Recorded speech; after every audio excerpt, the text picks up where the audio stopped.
Hello and welcome to the Monster Mechanics podcast, where we take creatures of myth and media and see how they can be improved.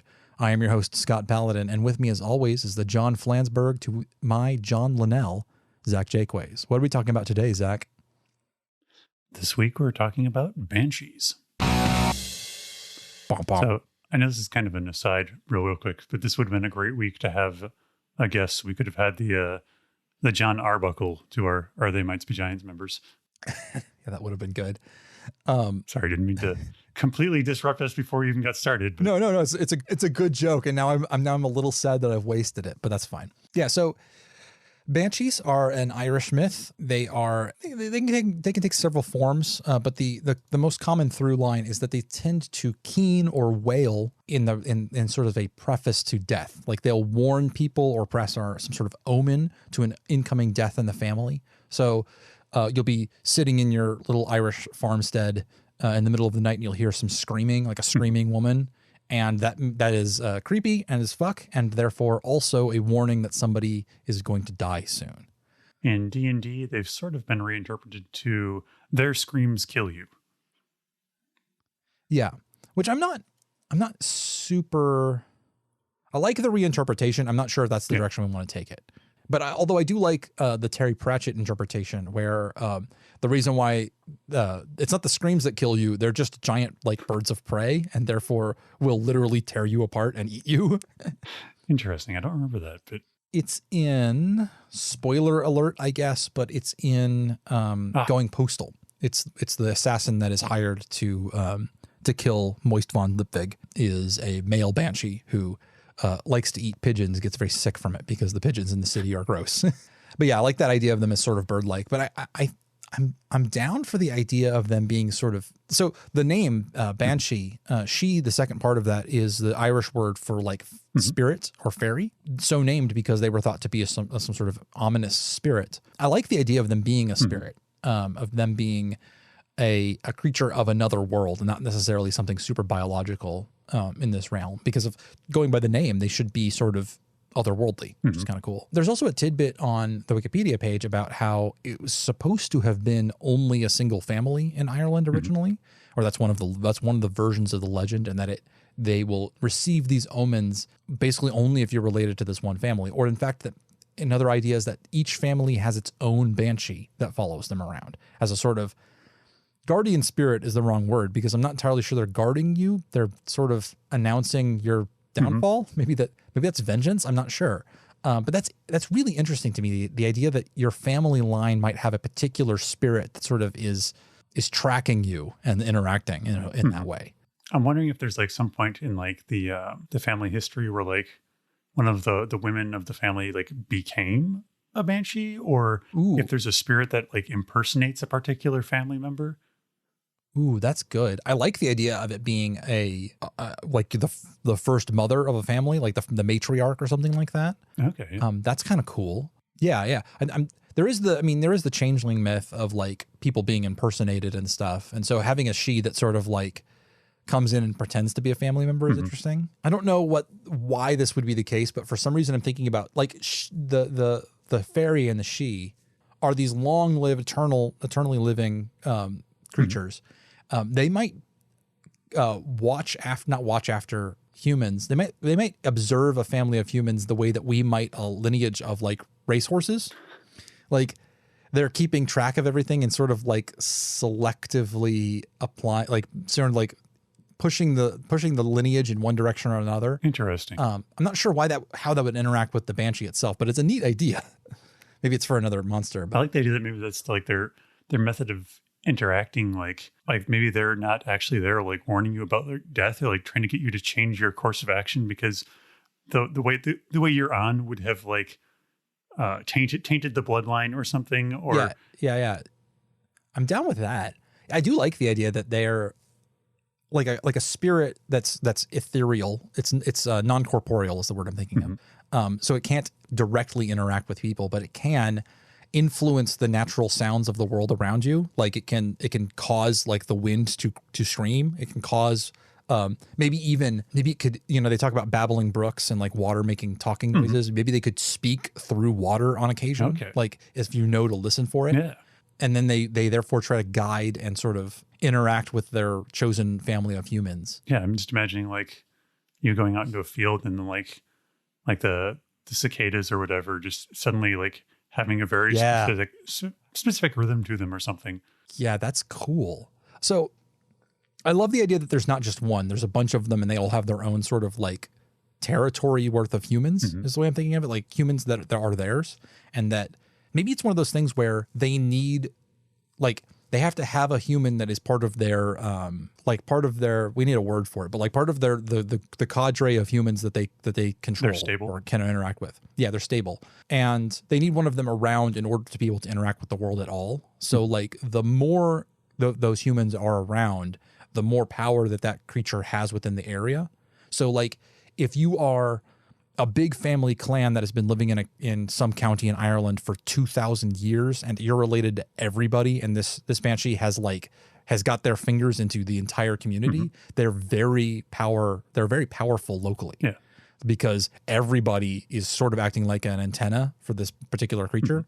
And then if one person emigrates out of that community and heads off to someplace else, they still can interact a little bit with the banshee, but like they kind of drag it along with them, but only a little bit. Or if a whole family comes along, then like more of the banshee comes along with them, and like it's able to still interact with them more. Like it really is predicated on the population of people in its area. So do you think the banshee wants them to like kind of stay together, or does it want them to like sort of expand out? Because I'm picturing like it could either go both ways. Like one, like having, family members in different parts of the world is like good for it, like just have like kind of that expansion and it can grow from there. But on the other hand, it might also be kind of irritating, like if like you're just like feeling like just like this slight sensation or something, but it's like in the other room, you're like, my scalp in the other room is kind of itchy over there. Yeah. I definitely think that it's got to be, it doesn't want singular people to go out and settle in new lands, because that's annoying and it doesn't give it enough power to influence things. But it might really like the idea of like a large number of people. If it has, like, if it's well established in a particular area, a large number of the people from that area moving together to a new area would be good. It would expand its territory. But like if a single person goes off, then not enough of them are there in order to really give it a grounding. And it knows that version of itself is going to, like, that area is a dead end for it. So it's not really going to pursue those. I think that'd be cool. What happens if two families that are both like covered by a banshee, so to speak, commingle?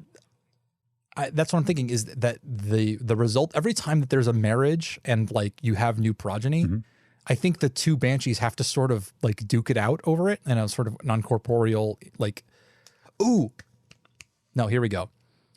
So you invite your spouse into your home, you both settle down and you start having kids. And during the early part of that family, both banshees can interact with that family. They both get the ability to, because both of the adults are acting as the antennas.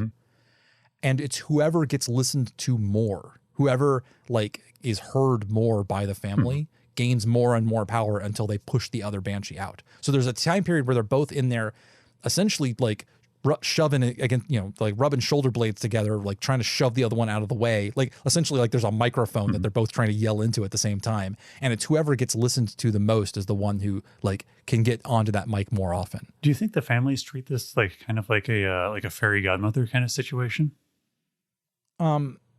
I love the idea that there'd be variability, because, like nobody's like, they never have such a direct interaction with the banshee that they really get like you can't like get empirical evidence that this is happening. So it really is like tales that are put down through time, like, and so some of them might think of them as like house elves or brownies or something like that, or even like they might be afraid of them and like they're hearing them, but they're like, they think that they're a bad omen all the time, which is where the warning of death comes through, and they get creeped out by it. And that's because maybe their banshee is using negative reinforcement and has a very stern style and is really only hitting them at the bad times. But then you might have other ones that are like, think of that as, maybe they think of that as a relative of them or a god or something like that. And so I love the idea that there'd be multiple different, even within the same small community, if there's multiple banshees, there might be different families that approach that idea differently. Do you think there's so is there like, you know, like 5 original families or something, or are there just like tons and tons, and like they just kind of are constantly vying for territory? If I was writing this as a world, my decision would be that there are 13 banshees. Sure, yeah. Because it's a good number, right? And that all of them made some sort of deal with 13 people at the back at the beginning of history, right? Back in the age of gods and creatures. And that everything since then has been from one of those lines. Okay. That would be cool. Yeah. And and if you're writing this and you've got like the 13, it was originally 13 and now it's like 12 because one of the lines was allowed to die out because the banshee didn't. And so you've got a banshee who's like roaming around looking for a new entry point back into the world. That's cool. I'm down for that. Or maybe that's just like the others, like kind of sort of contemplating like the idea of essentially mortality for their kind. Like, yes, exactly. They don't die, but like, isn't that worse than death? Is just being caught with nothing, like no way to interact with the world and wandering off. And like, I love the idea that maybe, you know, this was all, let's say this was in Ireland. It's, you know, some hilltop in Ireland is where this all started.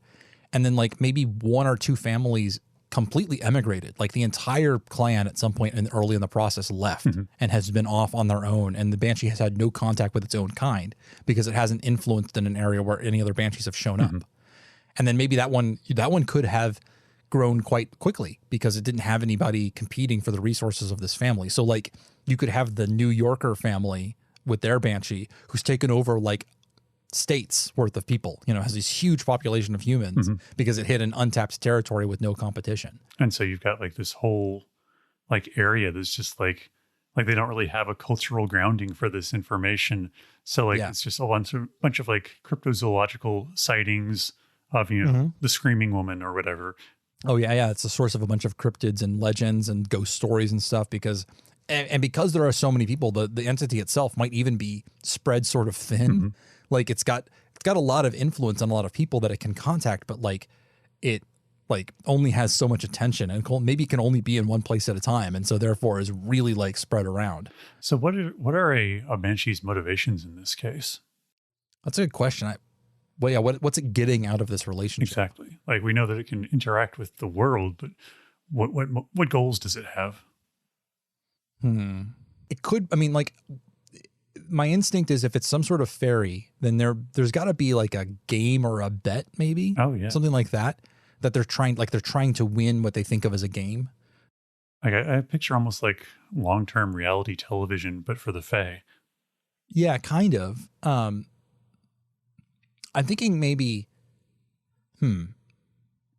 Yeah, like I love the idea that this is all like this comes back to some bigger plot that's back in the land of the Fae, right? Like this is in Mab's court. You have these 13 banshees who are all competing with each other to I think I like the idea that maybe it's something like the whole game is going to run for, let's say, 5,000 years. All right. And so now at this point in the story, we're like 3,000 years into it or something, or maybe we're coming up on the end. And the goal has always been who could have the most kings and queens. Okay. Like who would have the most heads of state. That would be cool. Like, and they get to hold them in their like pocket, I guess. Yeah. Yeah. Like they get to sort of, and maybe it's one of those things where like maybe when somebody of in particular importance who is associated with the banshee dies, maybe they come to the Fae court. Maybe that's how they get like recruited, and you're like building a cadre, like a troop, or like an army or something. Like so, like kind of pulling that and Harryar idea. It's like that 5,000 years ago, like the original 13 made these deals that were like everyone in your family will be kings. Yeah, but when your time comes, you're ours. Yes. I like that. Yeah, that's a good deal. That's a very much a kind of Fae deal of like, yeah, if you make this deal with me, you're gonna get the benefit of having a Fae in your pocket and working for you, and you can listen to our advice. And I'm gonna make you kings. If you make this deal now, you will have some of your sons or your sons' sons or something down the line will be kings. And in exchange, like, you know, I'm gonna pull from this collection in order to make a team, basically, is kind of what I'm thinking, like a group of people. So like maybe there's if you're writing this as a young adult novel, then it's like you have the chosen protagonist, right? The kid who's been pulled, who is the scion of this group, who gets like pulled into like the final game or something like that, where like it's 5,000 years have passed, the closing time has fallen through, and this is the last person to be chosen, and they got chosen ahead of time because they didn't, like, 5,000 years had passed. We can't wait for you to die, so we're just going to grab you now and use you for something. And they're like going back and meeting all of their ancestors from this Banshee clan, basically, who have been pulled out of their moment of death in order to like show up in the to fight in the final Hunger Games, I guess. I don't know exactly what they're doing, but like something along those lines. If you're not going to do a Hunger Games, it needs to be something more like a race, like Wacky Racers or something like that, where like everybody's in cars. Or I mean, like, or if you want to go medieval, then something like a tournament where there's multiple events and you have to choose a champion for each one. So you've got like jousting and ground combat and archery and stuff like that. That'd be kind of cool. Yeah, I think that'd be really interesting. Yeah. So what the Banshee are getting is they're doing all of this work to get access to all these people, so that from that collection of people they can grab. Maybe it's limited by number too. Maybe like each of the 13 Banshees gets 13 champions, which they get to pull. Nice symmetry there. Yeah. And then like, if for the story purposes, what I would do is say that like the one who is associated with our protagonist has been ultra cautious and hasn't, like, everybody else picked their 13 like 150 years ago, you know, like they didn't run out the clock the way this last one did. Yeah. And this last one was like choosy. It was like, nobody quite measures up. And then they get to that last moment and the 13th one is still not picked, and they're down to the wire. So like, this kid, let's just grab him. I need somebody. Yeah. I need a warm body. And then they get dragged into the whole like tournament business, and they have to figure out what this kid can do in order to succeed. Because I guess in this case, the stakes for the humans is that like maybe if they lose, they die forever, and if they win, then they manage to live on. Or maybe maybe it's that the failing cadre, because they're bound to service for the Banshee, and the Banshee has wagered something on this bet. It's that like you're going to spend the next 1,000 years in service to the winner of the court, right? Like if whoever wins this gets this whole group of powerful mortal souls to command for 1,000 years or something. And you want to make sure that the good one, like maybe that's even the plot twist, is that like you come in and you're on the side of the original Banshee, the kid's Banshee. And then over the course of the tournament, you realize what the stakes are, and the kid realizes, oh wait, I can still quote unquote win by throwing the game, but making sure that one of the good Banshees, one of the ones who will be put us to good use or won't be mean or whatever, wins. And therefore all of the humans get put under control of this one, otherwise benevolent, creature, or at least the least evil, maybe, since we are talking about the Fae here. Yeah. They're probably not really good, but the least capricious. The least capricious. Yeah. And that, I guess that brings back in the keening before death, because maybe that noise is a manifestation of one of these people being chosen, or at least maybe them being considered. It's when it's the Banshee being extra present in the world during that time, so that it can like really consider somebody and whether or not they're going to get pulled or not. And so maybe the difference between like, I'm just going to let them die, I don't actually need this one, versus like, no, we're going to like, I'm going to take this soul, is like, you get different kinds of streams or something like that, different kind of keening. And then maybe the ones who get chosen, maybe Jedi style, instead of dying and just having a corpse, like they literally disappear or something like that. That'd be kind of cool. I do like the idea that like their concentration noise is just a prolonged scream. It's like, well, like that's not that. I mean, like I like that because it's super alien. Yeah. It's like not even really a scream. It's just like the sound of their attention. Like it literally is like when they just pay extra attention to the world, it causes like disturbances in the sounds around them. And I love the idea that I do really like the idea that it's natural sounds that have been twisted and warped by the power of the Fae. It's, you're hearing, just the wind, but it's wind that has like had a woman's scream wrung out of it. That's cool. That's very creepy. Yeah. Let's see, what else can we do with this idea?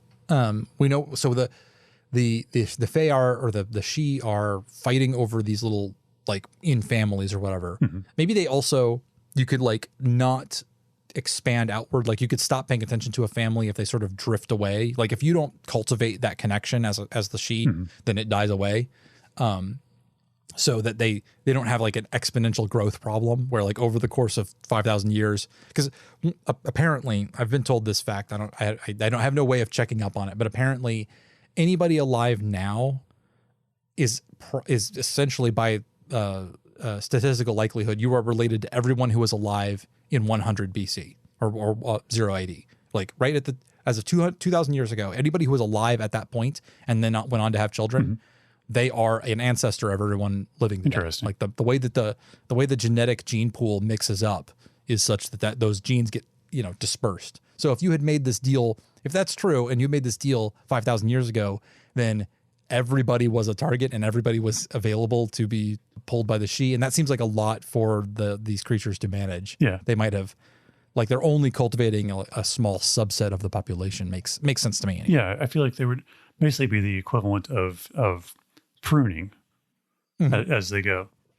Yeah. They're just like not worrying about it. And then you can see them like snapping their fingers in frustration as they let that line die out or escape their control. And then, that's where some great hero, that's like, like Jack Churchill or something like that was in one of those.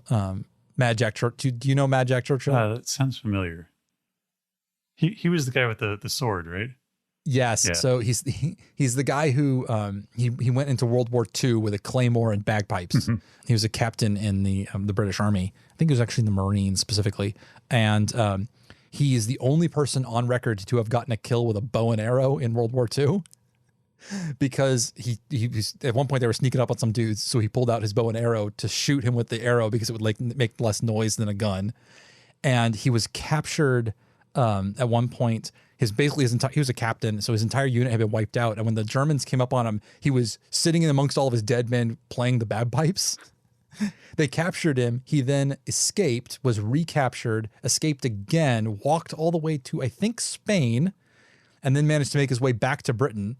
And what basically got back to Britain, and I think he might have had to go to the hospital, and then came out of the hospital just in time for the war to end. And he was like unhappy about it. He's like, God damn it. We had such a nice war going on. It was so much fun that, if the stupid Jerry's hadn't surrendered, we could have kept this going for another couple of years. And I'm like, that's a guy that you would want to recruit, right? That's a champion right there. Okay. So do we think that what's that final tournament look like? Do we think it's like medieval style tournament, or is it a? I mean, that's usually a pretty, like it might be like a duel or.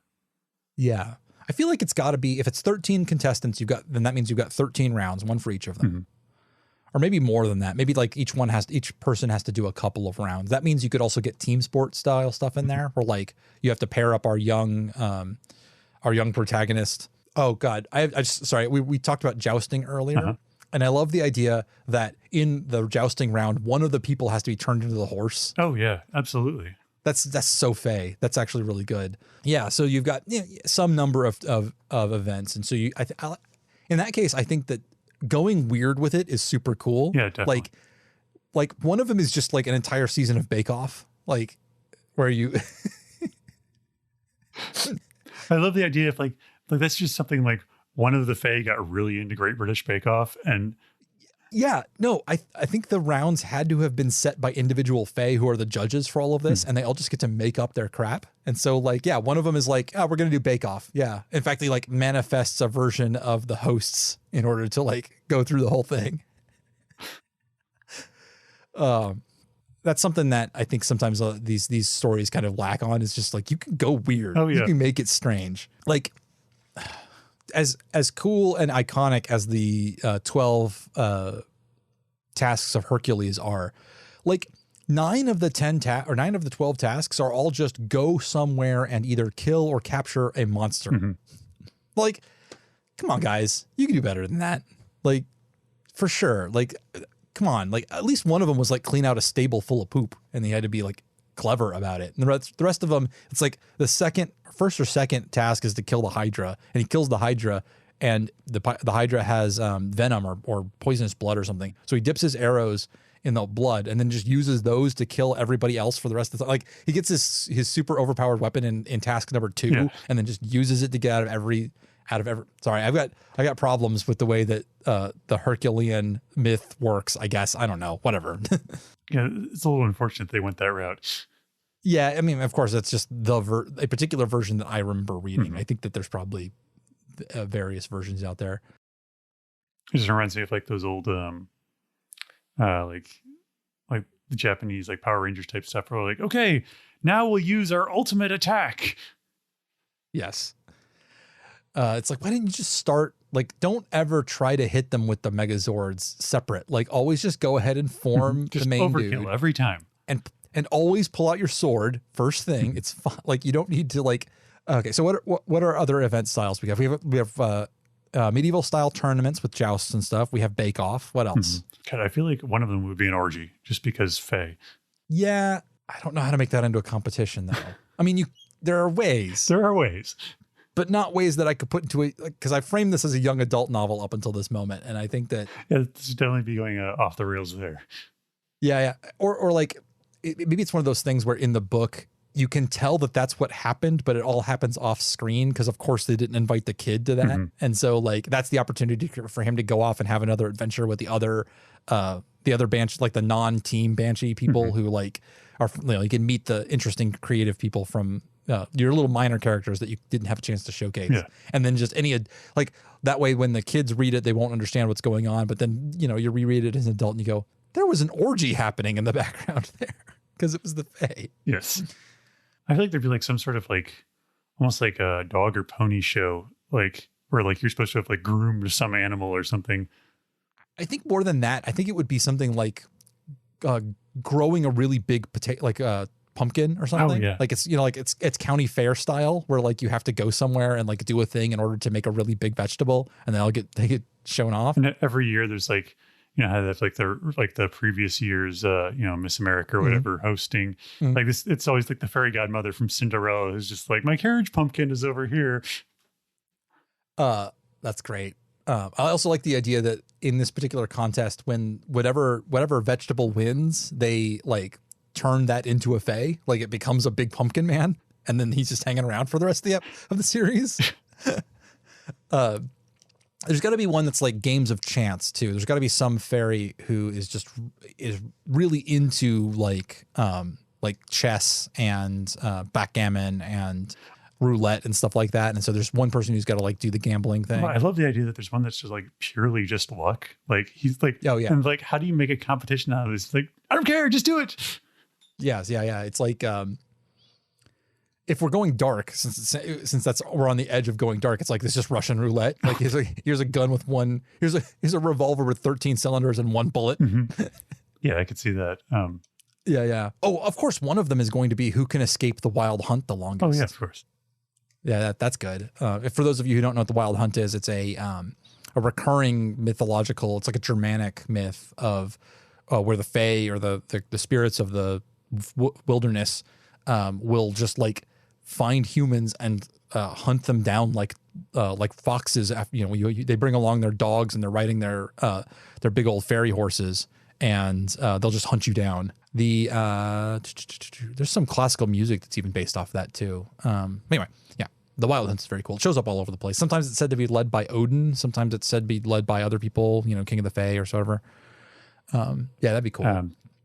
Yeah, I could see like composing music being one of the. Oh yeah, musical competition would be great. And if this, I said a young adult novel, but I'm also kind of pulling from like an isekai style anime. Yeah. And so having the musical episode would be great, like for sure. Wait, why are all the banshees at the beach?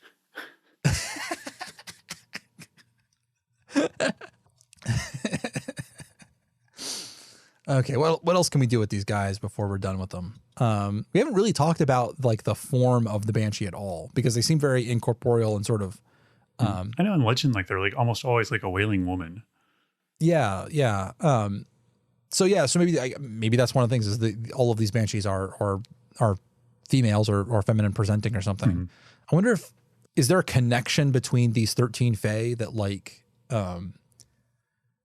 Like, why did they get put into this scenario where they were, a few thousand years ago, all willing to go in on this long deal? What if they were like the 13 wives of the original lords?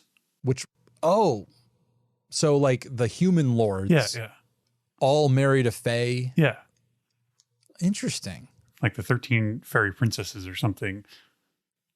I had an idea. I think we can merge this, because the idea I had was maybe it's the same fae who accidentally duplicated themselves. Interesting. Like a transporter accident style, where accidentally there's multiple ones and they're trying to figure out which one is the true, like the real one. Oh, and that's how they decided to resolve it, was with this 5,000-year game of chance.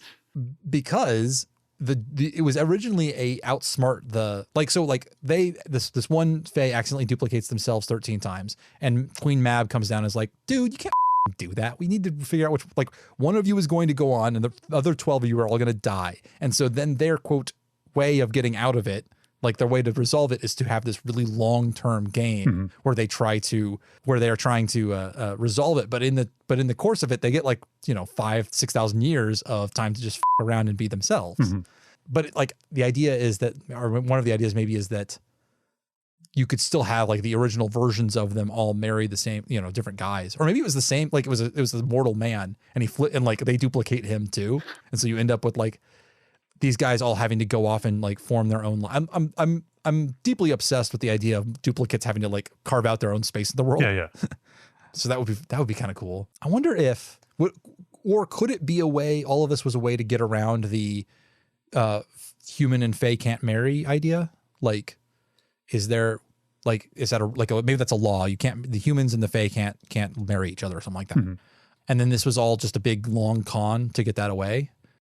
Interesting. Or maybe it's one of those things where like maybe the law itself was that when human and fae marry, the humans can't stay on Earth. They can't stay on immortal soil. They have to come to the fae realm and like essentially live out the rest of their days there. And this is the long con to like allow those guys to stay, to see whose bloodline would like manage to stay within the system or like and prevail. And so like then they get to figure out, it's like it's half game, half experiment, maybe like a way to figure out if they could maybe change this law.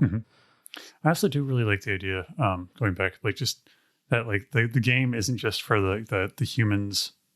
Like it's very important to the fae. Like it's not just like something to pass the time. Like this sort of decides their fate as well. Oh yeah, I really do like the idea that the one that wins gets to live and the rest of them all get destroyed. Which is where the duplicate idea came down. And I like the idea they've had 5,000 years to diverge in that way. So they're all really different people that have the same sort of basic blueprint originally, but have had 6,000 years to define their own identity and are now very different from one another. And this is going to collapse the waveform, and we're going to have one of them at the end of all of this, and the tournament gets to decide which one that is. That's very cool to me. I also like the idea of it also, if you, depending on which one of them wins, could also change something for the mortal world as well. Like, or the way that the mortal world is interacted with by the fae, like maybe it's, depending on which one wins or loses, maybe the door between the fae and human worlds will be closed forever or opened fully. And then like the fae are going to pour back into the, to the mortal world. That could be kind of cool. I like the idea that maybe it's like the banshees basically form a bridge between the fae and the mortal world. And like when that's finally closed off after these 5,000 years, like all the fae that had been like enjoying access to the mortal realm are going to be like, wait, that's gone now? Oh, maybe it's more like all 13 of them form individual bridges that have been sort of, they're not that strong individually because they're, the power of whatever bridge that was has been split 13 ways. And instead you have, at the end of this, when the other 12 are all killed off and only one of them remains, then that particular fae is now completely in control of all of the connection between the mortal world and the fae world. Oh yeah. And so which one of the 13 wins really determines what happens afterward. And so you have all of these political factions amongst the fae all vying to manipulate the games and cheat and stuff, because if they influence the outcome of the tournament, they get to decide who gets put in charge of who can go to the mortal world or not. And then that will either they can close it off, or maybe they'll open it up more, or maybe they'll only let through some Fae who can then have access to the mortal world in order to get whatever it is that they want there, the memes and pop songs or something like that, whatever is valuable in the Fae realm. But regardless, whatever Banshee comes out on top is going to have a huge amount of influence. Yeah, that, which is really cool. Like, and then that, I mean, again, if we're thinking sort of young adult style novel series, then like, if that's book 1 or maybe books 1 through 3, then that gives you an inflection point for the plot, you know, where suddenly it goes off into the next stage of the plot, where the tournament is over. The human is now serving the whichever Banshee won the tournament, and that Banshee is now also in control of the bridge between the fairy realm and the human realm. And you also have all of the fairy factions who are most of whom are upset with the way it turned out, because most of them were vying for the other Banshees. And so now you have a whole bunch of politics and maybe even a war amongst the Fae and the humans or something like that at the end of it. Yeah. That's cool. That could be very big. Definitely. Yeah, all right. Well, I think we've covered this pretty well. So we're going to start something new. I've solicited questions off of Twitter already from some of our listeners. And these are supposed to be, we're not going to spend too much time on them. We're going to be kind of, well, now actually, you know, you and me, we're probably going to spend more time on them than any of them individually like would normally deserve, because we're the kind of person who gets interested in stuff. Yeah, that's a fair point. Yeah. So I'm just going to start grabbing a couple of these. I've got a whole bunch, and any of them, if you sent questions to me on Twitter and they don't get said today, then I will be keeping them around in case we need them for the future. So don't worry too much about that. So to start with, Alexandra Kane at Exandra Kane writes, Changelings. Read a beautiful essay on postpartum depression. And the first thing I thought was, oh my God, is this why changeling legends exist? Which is I hadn't heard that particular take on the changeling legend. We talked about them not briefly. We had an entire episode about changelings in the past, although we did sort of the changeling of D&D, the sort of the doppelganger idea. I've heard theorized several times that certain neurodivergent disorders, especially things on the autism spectrum, tend to manifest at the age when that coincides with some of the changeling myths. And so I've read reports from parents of autistic children who say that's kind of what it felt like. Like one day they had quote unquote a normal child, and the next day it was replaced by another being they didn't connect with anymore.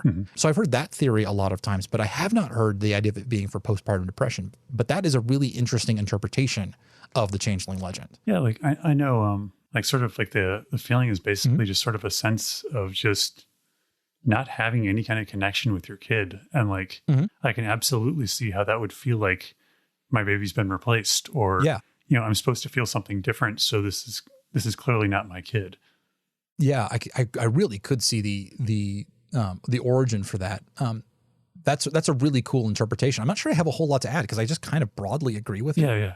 That would be a really good metaphor book to write. If you were looking for somebody who has experienced postpartum depression or has experience with it, that would be a really great like novel, like short novel, like maybe fantastic realism or something like that, where you could actually write. Taking a modern person who, you know, using that as a metaphor to deal with the idea of things like postpartum depression would be really interesting. I would love to read that book. Okay. Well, like I said, I don't have a lot to add to that one, because it's a good idea. It's very cool. Absolutely. I just kind of broadly agree with it. Okay. Friend of the show, Richard Kreutzlandry at R Kreutzlandry writes, what's the f***iest monster you've created? So we had to look up fuckiest on Urban Dictionary, because neither of us knew what that means. We figured it could go a couple of routes, but it could go a couple of routes. We've decided to go with the definition that is the one that works the least, is like the jankiest creature. Yeah. And the thing is, that's not something that I think we do a lot of. We tend to really dig into stuff and try to make them kind of work. But we've had some weird ones. I'll give a special shout out to our version of Weeping Angels, which is a cool concept. I don't think it doesn't work, but what it doesn't work in specifically is the context of trying to actually like use it, that story idea for something.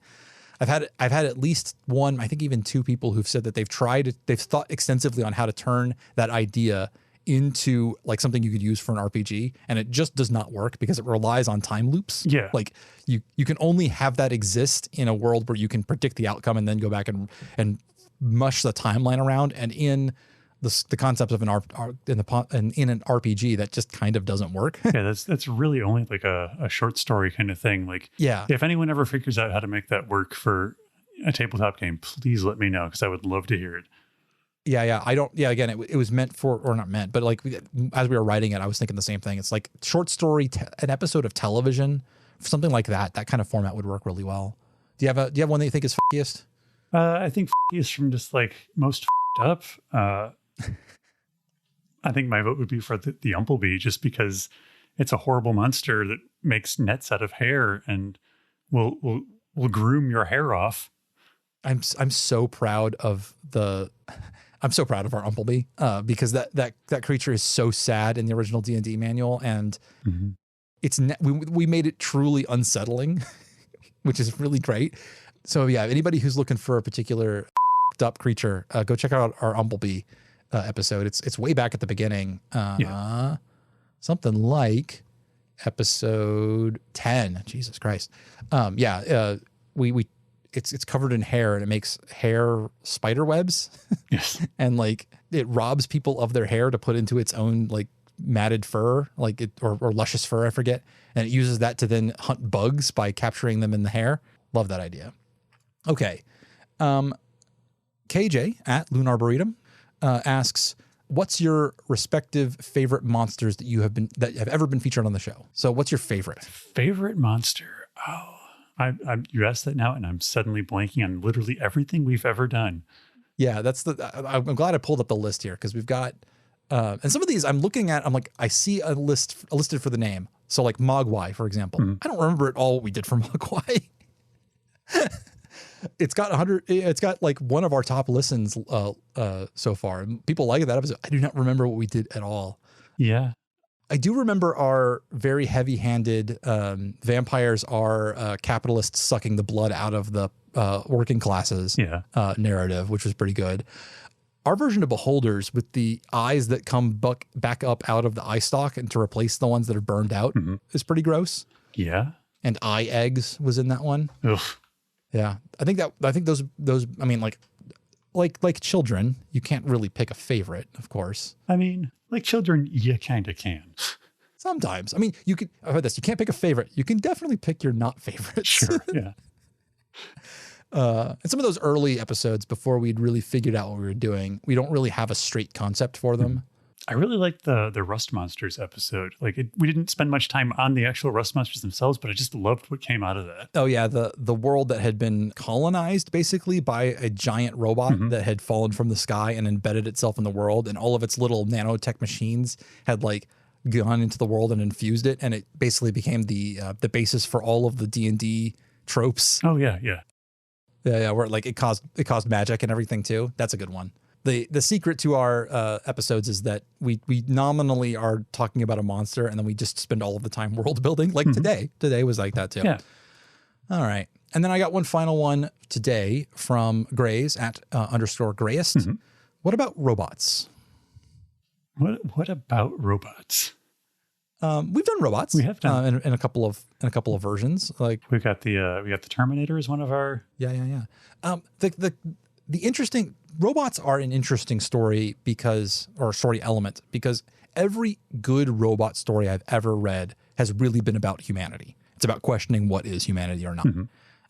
And so in that sense, like there's the mundane version of the robot where they are very clearly a human or very clearly not a human. But the interesting stories are always about what is or is not human, or what even not what it means to be human, but rather what it means to be a person in a society where you are not human.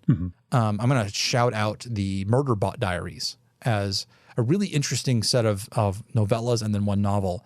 And the main character in it, the Sec unit, who calls itself Murderbot, is very clear about its intentions. It does not want to be human, and it doesn't want to be more human-like, and it initially doesn't really want to connect with humans, but it is very much a person, and it's grappling with its own personhood is a very interesting story. Yeah. I think there's always plenty of things to be told, from that particular angle with robots. I feel like as a monster, they're kind of there with like zombies, where they're sort of an easy monster to make because you can make their motivations as clear or unclear as you want. Yep. There's definitely options to do something cool with robots, but I feel like it's often overlooked. Yeah. Especially, I mean, like one of the things, of course, is that people tend to make, I mean, like I said, the interesting stories about whether or not robot stories are about what it means to be human. If you wanted to make them an interesting monster, you have to make them less human. Yeah. You know, you have to emphasize the fact that robots don't have to be shaped like people and they don't have to think like people. So like creating a version of robots that doesn't just look like a metal dude with batteries inside of him, who, I don't know, talks with a British accent and is very officious, or doesn't use contractions, but still ladies. Shout out to Data on, sorry, it's in one episode. It's like the third episode, and Data is like never again shown to be horny at all. But like in this one episode, he's allowed to get drunk because of science magic, and everybody on the ship is drunk, and he boinks with a lady. And then they call back to it like it's an important thing that keeps happening, and it's like, I do not understand what. Sorry, my next generation hot takes aside, when you emphasize how a creature like that, an artificial being, is not human, could be really interesting, for sure. All right. Well, on that case, I think we are going to be done. If you have questions for us, whether it's about the show or just about monsters in general, or creatures, or world building, or even just random crap, see how surprising you can make it. I don't care. You can tweet at us. We are at MonsterMPod on Twitter, and that's it for us today. All right. Until next time. See you in 2 weeks. Yep. Thank you for listening to this episode of Monster Mechanics. Hey, did you know that I have a second podcast called Breathing Space, Fading Frontiers that I did some writing and performing and directing and editing for? You can even hear Zach in a couple of the episodes. We're about halfway through our first season. You can find it anywhere podcasts are sold at. If you just search for Breathing Space, Fading Frontier. Now for the credits. Monster Mechanics is produced and edited by me, Scott Paladin, and hosted by myself and my best friend, Zach Jaquays. All of the ideas generated during this podcast are released under a do what the beep you want public license.